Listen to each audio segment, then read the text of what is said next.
அத்தியாயம் 5.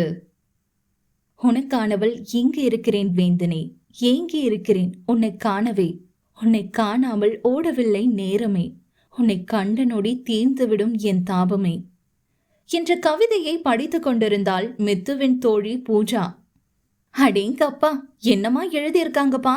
அப்போ யாரையோ மனசுல நினைச்சுதான் இப்படி எழுதிருப்பாங்க போலையே. அவள் வேண்டும் என்றே சற்று சத்தமாய் சொன்னாள். Shut up Pooja, please don't say that again. I don't like that என சற்று கோபமாக கத்தினாள் மித்து. கண்மணி, எதுக்கு இப்ப கோவப்படுற? இது நீ எழுதின கவிதை தானே, பின்ன அதை வாசிச்சா கண்மணிக்கு ஏன் இவ்ளோ கோபம்? ஆமா, அது நான் எழுதினதுதான். அதுக்கு இப்ப என்ன பண்ணணும்னு சொல்ற?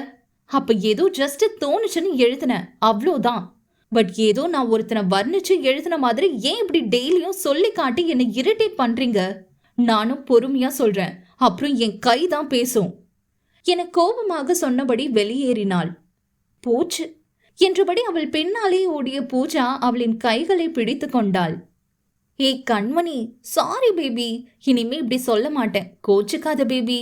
ஐ நோ உனக்கு லவ் எல்லாம் சுத்தமா பிடிக்காதுன்னு தெரியும். நான் சும்மா ஃபன்னுக்கு தான் அப்படி பேசினேன் பேபி என காதை பிடித்து மன்னிப்பு கோரினாள். அதற்கு மேல் மித்ராவாலும் கோபத்தை இழுத்து பிடிக்க முடியவில்லை. ஓகே விடு பூஜா என அவளை அணைத்து கொண்டாள். தான் கேட்ட வார்த்தை உண்மைதானா இல்லை தனக்கு தான் அப்படி கேட்டு விட்டதா என புரியாமல் அந்த பெண்ணை உற்று பார்த்தான் வேந்தன். எனக்கு இந்த கல்யாணத்துல விருப்பம் இல்லை வேந்தன் என்ற வார்த்தை மீண்டும் அவளிடம் இருந்து வந்தது. இது கனவில்லை என்பதை உணர்ந்தவன் புருவம் உயர்ந்தது. என்ன சொல்ற? உனக்கு இந்த கல்யாணத்துல விருப்பம் இல்லையா? ஏன்? அவன் வார்த்தை சற்று கோபமாக வந்து விழுந்தது. லுக் மிஸ்டர் வேந்தன், நீங்க ரொம்ப அழகா மேன்லியா இருக்கீங்க. உங்களை பார்த்த உடனே எந்த பொண்ணுக்கும் பிடிச்சிடும். ஏன், எனக்கும் உங்களை பிடிச்சிருக்கு. பட் என அவள் சற்று தயங்கினாள். வேந்தன் அவளை தான் பார்த்து கொண்டிருந்தான். நான் சிட்டி, நீங்க வில்லேஜ் பட்டிக்காடு. நான் மாடர்ன், நீங்க வேஷ்டி. நான் MBA முடிச்சிருக்கேன், ஆனா நீங்க வெறும் 10th. நாலு பின்ன நான் என் ஃப்ரெண்ட்ஸ் கிட்ட இவர் தான் என் ஹஸ்பண்ட்னு சொல்லிக்க முடியுமா? வேந்தனுக்குள் இருக்கும் கோபம் கொஞ்சம் கொஞ்சமாக ஊற்றெடுத்தது. ஆமா, நான் பட்டி காட்டான்தான், ஆனா இதெல்லாம் தெரிஞ்சுதானே இந்த கல்யாணத்துக்கு சம்மதம் சொன்ன என்று பற்களை கடித்தபடியே கோபத்தை கடினப்பட்டு அடக்கி கொண்டிருந்தான். ஆமா, எல்லாம் தெரிஞ்சுதான் ஓகே சொன்னேன். நீங்க அழகா இருக்கீங்க, அட் த சேம் டைம் நீங்க நல்ல ரிச். ஸோ எப்படியாவது உங்களை சிட்டிக்கு கூப்பிட்டு போகலான்னு நினைச்சேன். பட் நீங்க இந்த கிராமத்தை விட்டு, இந்த விவசாயத்தை விட்டு எங்கேயும் வரமாட்டீங்கன்னு எனக்கு கொஞ்ச நேரம் முன்னாடி தான் சொன்னாங்க. உங்களுக்கும் எனக்கும் செட் ஆகாது வேந்தன், அதுதான் சொல்றேன். எனக்கு இந்த கல்யாணத்துல விருப்பம் இல்லைன்னு. வேந்தன் அவளையே உற்று கவனித்தான். இது மட்டுமே காரணம் இல்லைன்னு உன் முகமே சொல்லுது. வேற ஏதோ ஒரு முக்கியமான காரணம் இருக்கு, சொல்லு. அவளிடம் நிசப்தமான அமைதி. இப்போ சொல்ல போறியா இல்லையா என்றவன் அங்கிருந்த ஒரு செங்கலில் குத்த அது அப்படியே நொறுங்கி மண்ணாகியது. அதை கண்டு மிரண்டு போனவள் எச்சிலை விழுங்கிக் கொண்டாள். உங்களால குழந்தை பெத்துக்க தகுதி இல்ல, நீங்க ஆன்ம இல்லாதவர் என்று அவள் சொல்லி முடிப்பதற்குள் அவன் விட்டான் ஒரு அறை அவள் கன்னத்தில். அவ்வளவுதான், அவளின் சப்த நாடியும் அடங்கியது. ஒற்றை விரல் நீட்டி அவளை எச்சரித்தவன் கண்கள் கோபத்தில் சிவந்து போயிருந்தது. உன்னலாம் சி என்று கோபமாக சொன்னவன் வேக எட்டுக்களுடன் கீழே சென்று விளக்கை போட்டு அனைவரையும் கத்தி அழைத்தான். அவன் போட்ட சத்தத்தில் அனைவரும் அங்கு 5 நிமிடத்தில் ஆஜராகிவிட்டனர். அவர்கள் அனைவரையும் பார்த்தவன் தலையை அழுத்தி கோதியபடி, இந்த கல்யாணம் நடக்காது என்றான் அழுத்தமாக. அனைவரும் அதை கேட்டு ஆடிதான் போனார்கள். வேந்தன் என்றபடி தந்தை கந்தசாமி அவன் அருகில் வந்தார். என்னடா உளறிட்டு இருக்க, என்ன இதெல்லாம் என சற்று கோபமாக தான் கேட்டார். நான் ஒன்னும் உளரல, நான் உண்மையதான் சொல்றேன். இந்த கல்யாணம் நடக்காது என சொன்ன நொடி கந்தசாமி அவன் கன்னத்தில் விட்டார் ஒரு அறை. எங்களெல்லாம் பார்த்தா உனக்கு கேணைய மாதிரி தெரியுதா? ஊரு ஒண்ணு கூடி இருக்கல, நாளைக்கு காலையில கண்ணாண்டத்தை வச்சுக்கிட்டு இப்ப வந்து கல்யாணம் நடக்காதுன்னு சொல்ற என்று கடும் கோபத்துடன் கேட்டார். பெண் வீட்டார்களோ ஒரு பக்கம் மல்லு கட்டி கொண்டு நின்றார்கள். ஏன்னா எனக்கு இந்த கல்யாணத்துல விருப்பம் இல்லை. அதுதான் ஏன், அதுக்கான காரணத்தை சொல்லு. சும்மா கல்யாணம் வேண்டான்னு சொன்னா எப்படி? ஏன்னா நான் மீரான்னு ஒரு பொண்ணை மனசார காதலிக்கிறேன். எனக்கு கல்யாணம்னு ஒன்று நடந்தா அது அவ கூட தான். என்னை மன்னிச்சிருங்க என்றவன் ஒரு நிமிடம் கூட நிற்காமல் அந்த கல்யாண மண்டபத்தை விட்டு சென்று விட்டான். அவன் சென்றதும் பல பிரளயத்துக்கு பின்னர் தான் பெண் வீட்டார்கள் அங்கிருந்து நகர்ந்தனர். போகும்போது பெண்ணின் தாய் வேந்தனை பார்த்து, என் பொண்ணு வாழ்க்கையை இப்படி கேள்விக்குறி ஆக்கிட்டியே, நீ நல்லா இருப்பேன்னு நினைக்காத. நீ நடுத்தெருவுல யாரும் இல்லாம தான் நிக்க போற. உன் வம்சம் விரக்தி அடையாது என்று சாபம் விட்டு செல்ல அவனும் விரக்தி புன்னகை ஒன்றை சிந்தி கொண்டான். அங்கிருந்து நேராக வீட்டை அடைந்தவனை வாசலிலேயே தடுத்து நிறுத்தினார் அவன் தந்தை கந்தசாமி. எங்கடா வந்த? எங்க வந்த? மிச்சம் மீதி இருக்கிற மானத்தையும் அழிக்க வந்தியா? இப்படி ஊரை குட்டி எங்களை அவமானப்படுத்திடியேடா. இப்போ சொல்றேன், என்ன பொறுத்தவரை என் மவன் செத்துட்டான். இனி எனக்கு ஒரு மவனும் பொண்ணு மட்டும்தான். இனி உனக்கும் இந்த வீட்டுக்கும் எந்த உரிமையும் இல்ல. இந்த வீட்டை விட்டு வெளியே போடா. ரோஷம் உள்ளவனா இருந்தா இனி இந்த வீட்டுல நீ கால் வைக்க கூடாது என்றவர் தண்ணீர் குடத்தை எடுத்து தலையில் ஊற்றிக்கொண்டார். இன்னையோட உன்னை தலை முழுகிட்டேன் என்று சொன்னவரை கண்டு பாவம் கோதைதான் பதறி போனார். நடந்ததையெல்லாம் நினைத்து கொண்டே வந்தவன் வீட்டை அடைந்ததும் கட்டிலில் படுத்து விட்டான். அவனையும் அறியாமல் அவன் உதடுகள் உச்சரித்தது மீரா என. அங்கு மித்ராவோ, டே மாறா, ஒரு வாய் சாப்பிடு. டே மாறா, அடம் பிடிக்காம சாப்பிடுடா என அவள் தம்பி மாறன் பின்னே சுற்றி கொண்டிருந்தாள். அவனோ, அக்கா எனக்கு காலேஜ்க்கு டைம் ஆச்சுக்கா, வேணாம் என மறுத்து கொண்டிருந்தான். டேய் பிச்சு புடுவேன் என அரட்டி மிரட்டி எப்படியோ அவனை சாப்பிட வைத்து விட்டாள். ஸ்டைல் என கூறி நீட்டி கொண்டிருந்த அவன் ஹேர் ஸ்டைலை படுக்க வைத்து ஷூ நாட்டை மாட்டிவிட்டவள் அவன் கிளம்பும் வரை வாசலிலே நின்று பின்பு அவளும் வேலைக்கு கிளம்பி விட்டாள். அத்தியாயம் 6. 2 வாரங்கள் கடந்திருந்தது. மாறனும் மித்துவும் ஓரளவிற்கு சகஜமாகியிருந்தனர். மித்து முழுவதும் மாறனின் தாயாகி போனாள். உன்னை அக்கா என்றே கூப்பிட மாட்டேன் என்றவனுக்கு இன்று அவள் இல்லாமல் ஒரு துரும்பும் அசைவதில்லை. அக்கா சீப்பெங்க, அக்கா நோட்டெங்க, அக்கா ஐடி எங்க என 1000 முறையேனும் அழைத்து விடுவான் மித்துவை. அவர்களின் தாய் தந்தை படத்திற்கு முன்பு விளக்கேற்றி கொண்டிருந்த மித்துவுக்கு கடவுள் நம்பிக்கையெல்லாம் இல்லை.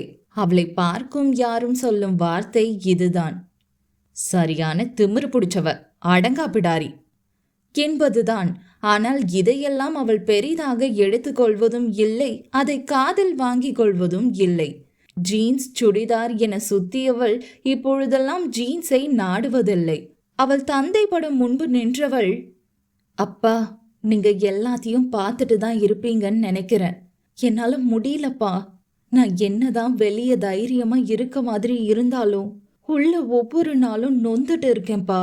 ஏன்பா இப்படி எங்களை தனியா விட்டுட்டு போனீங்க என்றவளுக்கு சிந்தனை 4 மாதத்திற்கு முன்பு சென்றது. ஆசிரியராக வேலை செய்து கொண்டிருந்தாள் மீனாட்சி. என்னப்பா இன்னும் பொண்ணுக்கு கல்யாணம் பண்ணி கொடுக்காம வச்சிருக்க என்று பலரின் கேள்விக்கு பதில் கூற முடியாத மித்துவின் தந்தை மாணிக்கம் நொந்துதான் போனார். அவரும் என்னதான் செய்வார்? அவரும் சரி, அவர் மனைவி புஷ்பாவும் சரி, எவ்வளவோ கேட்டு பார்த்து விட்டனர். ஆனால் அவள்தான் மௌனம் சாதித்து விட்டாளே. மீனாட்சி, உன் மனசுல யாராவது இருந்தாலும் சொல்லுமா, நான் பேசுறேன் என்றும் சொல்லி பார்த்து விட்டார். ஆனால் அவள்தான் வாயை திறப்பேனா என்று சாதித்து விட்டாளே. மனம் சோர்வு கொண்ட மாணிக்கத்திற்கு செல்ல மகள் மித்துவின் ஞாபகம் வர மகளுக்கு போனில் அழைப்பு விட்டவர் மகளுக்காக காத்திருந்தார். அவரை காக்க விடாமல் அழைப்பை ஏற்றாள் மித்து. சொல்லு மாணிக்கம் என்ற மகளின் வார்த்தையில் இவ்வளவு நேரம் இருந்த சோகம் மறைந்து புன்னகை தழுவியது. ஏ வாலு, அப்பாவுக்கு போன் பேச கூட என் மீராவுக்கு நேரம் இல்லையா? அவர் எப்பொழுதும் அவளை செல்லமாக மீரா என்றுதான் சொல்லுவார். மாணிக்கம், உனக்கு தெரியாதா, இங்க கொஞ்சம் வேலை அதிகம், அதுதான் பேச முடியல. ஆனா என் நினைப்பெல்லாம் மாணிக்கத்தை சுத்தி தான் இருக்கு. ஹே வாலு, சரி சாப்பிட்டியா? ரூம் போய் தான் சாப்பிடணும்.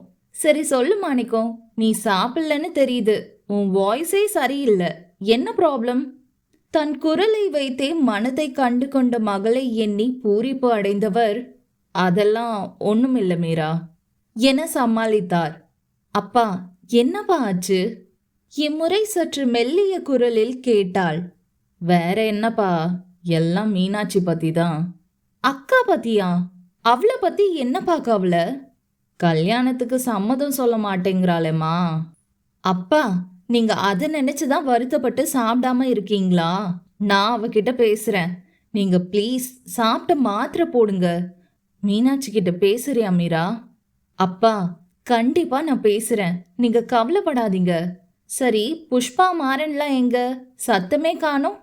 புஷ்பா கோவில் போயிருக்கா, மாறன் இன்னும் காலேஜ் விட்டு வரலம்மா என்று அவர் சொல்லிக் கொண்டு இருக்கையிலே அவரின் மனைவி உள்ளே நுழைந்தார். இதோ உன் அம்மா வந்துட்டா மீரா, பேசுறியா? அச்சோ மாணிக்கம், வேணாம். அது ஒன்று அட்வைஸ் பண்ணும், இல்லை கரிச்சு கொட்டும் என அவள் சொல்லி முடிக்கவில்லை.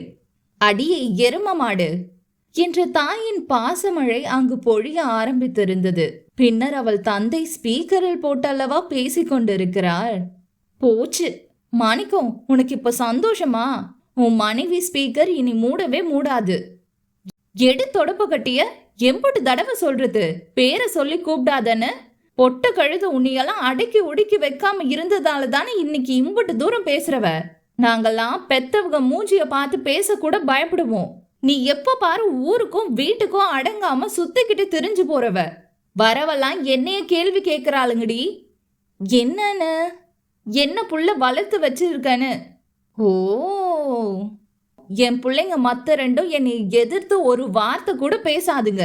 நீ என்னன்னா திமிரு பிடிச்ச அடங்காம சுத்துற. ஒரு நாள் இல்ல ஒரு நாள் எங்களை சந்தி சிரிக்க வைக்க போற என்று அவர் மூச்சு விடாமல் கத்தி கொண்டிருந்தார். அடுத்த கட்டமாக அவர் கணவர் பக்கம் திரும்பினார். எல்லாம் உங்களை சொல்லணும். நீங்க தான் அவளை இப்படி செல்லம் கொடுத்து கெடுத்து வச்சிருக்கீங்க.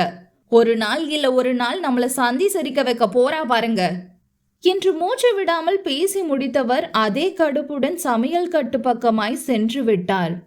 அம்மாடி மீரா. மனைவி சென்றதும் இவர் மெல்ல மகளை பாசமாய் அழைத்தார். அந்த பக்கம் சத்தம் இல்லை. இவர் மெல்ல சிரித்து கொண்டார். அவருக்கு தெரியாதா என்ன, தன் மனைவி கத்த துவங்கியதுமே அவள் போனை வைத்திருப்பாள் என்று. புஷ்பாவுக்கு ஏனோ மித்துவை கண்டால் மட்டும் பிடிப்பதில்லை. சிறு வயதில் இருந்தே அவளை அப்படிதான் கரித்து கொட்டுவார் புஷ்பா. ஆனால் அவள்தான் அதை கண்டு கொள்வதில்லை. போட்டோகிராஃபியில் தான் தனக்கு இன்ட்ரெஸ்ட் என கூறிவிட்டு ஊர் ஊராக சுற்றி திரிகிறாள். அதனாலேயே அவளை புஷ்பாவுக்கு பிடிப்பதில்லை. தன் தந்தையிடம் பேசி முடித்தவள் அடுத்து அழைத்தது அவளின் அக்கா மீனாட்சிக்கு தான். ஏ குண்டூஸ், எப்படி இருக்க? வழக்கமான நல விசாரிப்பை துவங்கினாள். நான் நல்லா இருக்கேன் மித்து, நீ எப்படி இருக்க? எனக்கு என்னடி, செம்மையா இருக்கேன். மேடம் என்ன பண்றீங்க? நான் ஸ்கூல் முடிச்சு இப்பதான் வீட்டுக்கு கிளம்பிட்டு இருக்கேன். நீ எப்படி வீட்டுக்கு வர? ஏன், உங்க தாய் என்ன போன்ல கரிச்சு கொட்டுறது போதாதா, நேர்லயும் கரிச்சு கொட்டணுமா? ஏண்டி மித்து இப்படி பேசுற?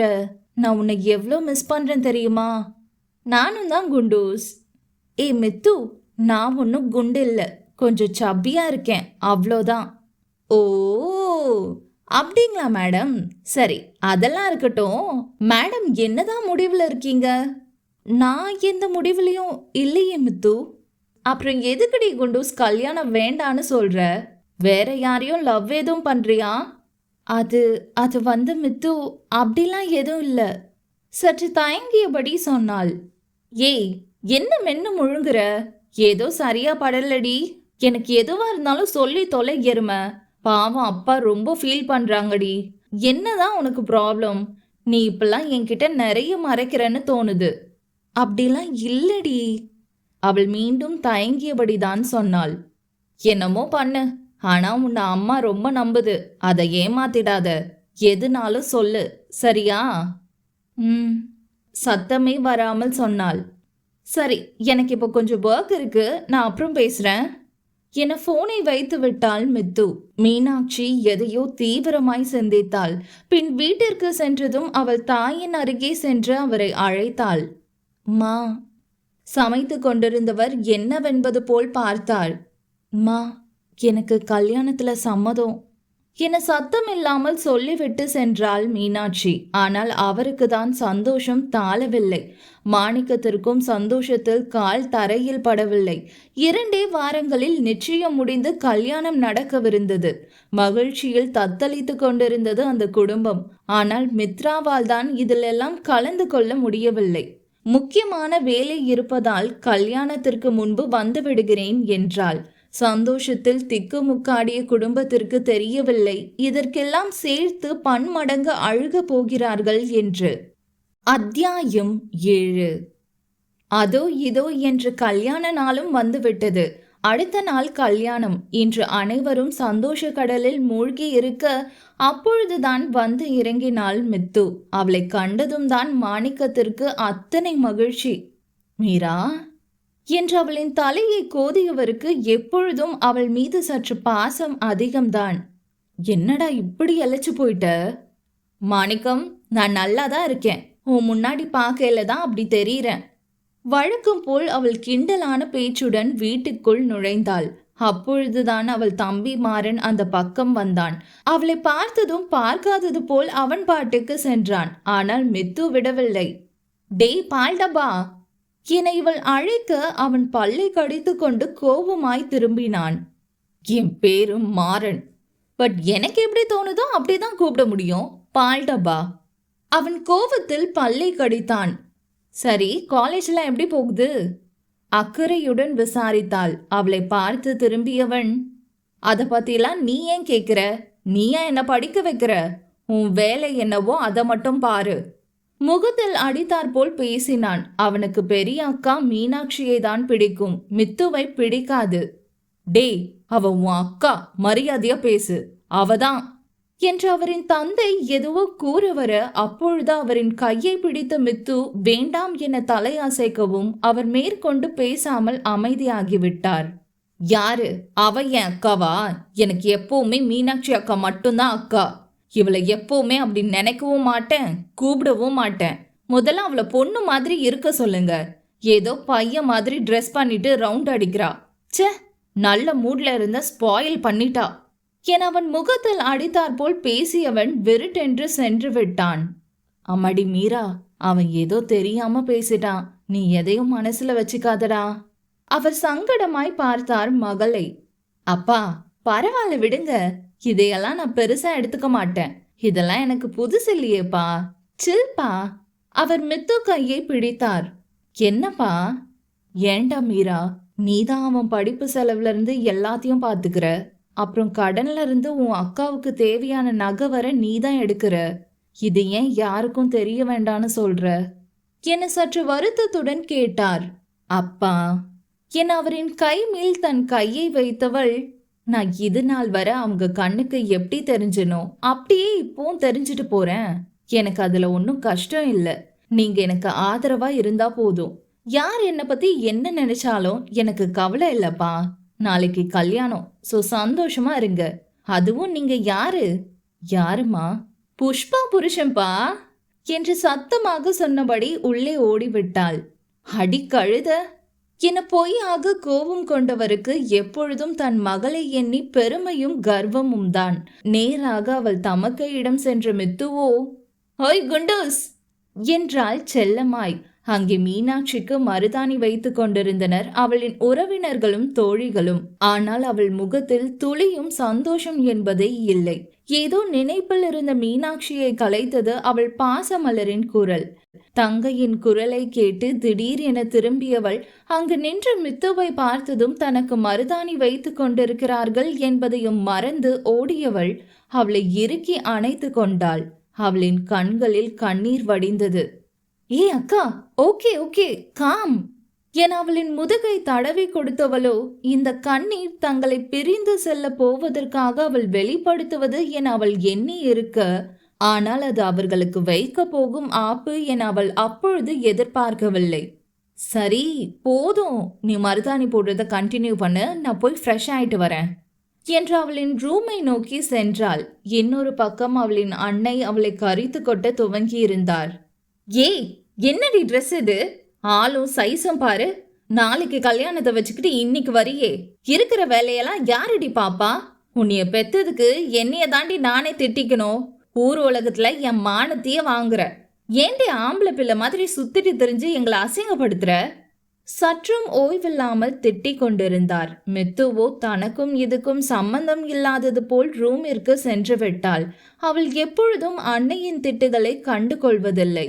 விடிந்தால் கல்யாணம். அனைவரும் விடியல் வரை அங்கும் இங்கும் ஓடி ஆடி வேலை செய்து விடியலில் 3 மணிக்கு தான் கண்ணயர்ந்தனர். அதிகாலை நேரம் கண் விழித்த மித்து வெளியே வர அங்கு அனைவரும் நல்ல உறக்கத்தில் இருந்தனர். இன்னும் எந்திரிக்காம என்ன பண்றாங்க? தனக்குள் எண்ணிக்கொண்டவள் மீனாட்சியின் அறை மட்டும் திறந்திருந்ததை கவனித்தாள்.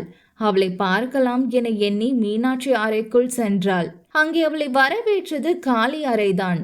அவ இந்த நேரத்துல எங்க போனா என்று சற்று பதட்டம் அடைந்தவள் சத்தம் கேட்க வண்ணம் வெளியே வந்து அனைத்து பக்கமும் தேடினாள். எங்கு தேடியும் மீனாட்சியை காணவில்லை. வீடெங்கும் தேடிவிட்டு மீண்டும் அவள் அறைக்கே வர அங்கு டேபிளின் மீது இருந்த கடிதம் அவள் கண்ணில் பட்டது.